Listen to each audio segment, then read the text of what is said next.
بص الفراخ دايبه ازاي. بص بص بص دي بقى نحطها على المكرونه. ناخد المعلقه. يلا بينا. يلا بينا نقول بسم الله يلا. امم امم ايه الحلاوه دي؟ ايه الجمال ده؟ نقول لهم الطريقه يا عمر. نقول لهم. لا. هيكملوا معانا الفيديو.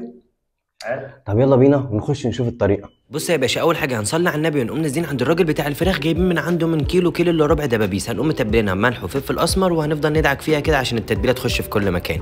وعلى جنب هنقوم مقطعين شويه بصل، بس انت قطعه كبير كده كده، احنا هنعمله شوربه فهو هيدوب معانا. وهنقوم جايبين 3 فصوص توم، ولو انت بتعرف تقطع ممكن تفرمهم فرمه ناعمه، لو انت مش بتعرف ممكن تحطهم في الكبه. وبس كده، ما ينفعش مبكبكه من غير فلفل حراق. انا بس حطيت قرن واحد عشان اخويا ما بيحبش الحاجه الحراق.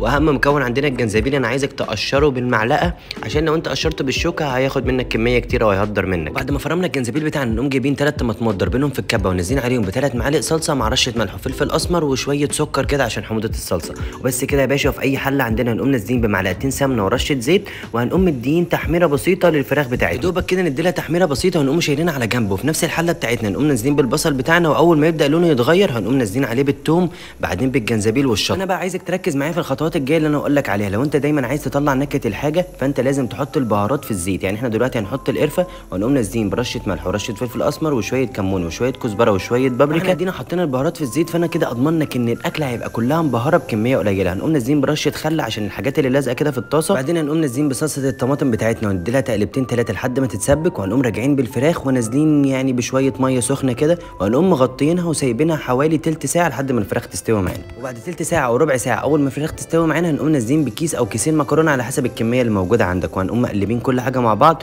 ومغطيينها حوالي على نار هاديه كده 10 دقائق 8 دقائق لحد ما المكرونه تستوي معانا. فاحنا ادينا دلوقتي خلصنا الاكله، فانا عايز اقول لكم سبب ليه اتسمت مكرونه مبكبكه، عشان المكرونه قاعده بتبكبك كده زي ما انت شايف. تعالى بقى اقول لك كده عمر، قرب قرب قرب.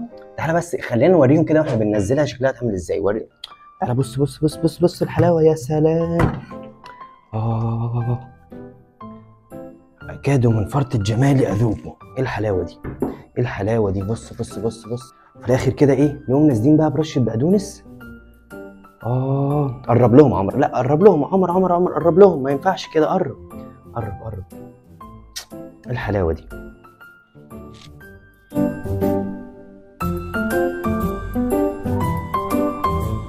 تعالى عمر كده قرب. تعالى بص وريهم الفراخ، وريهم الفراخ، يا سلام. بص الفراخ دايبه ازاي. بص بص بص دي بقى نحطها على المكرونه. ناخد المعلقه.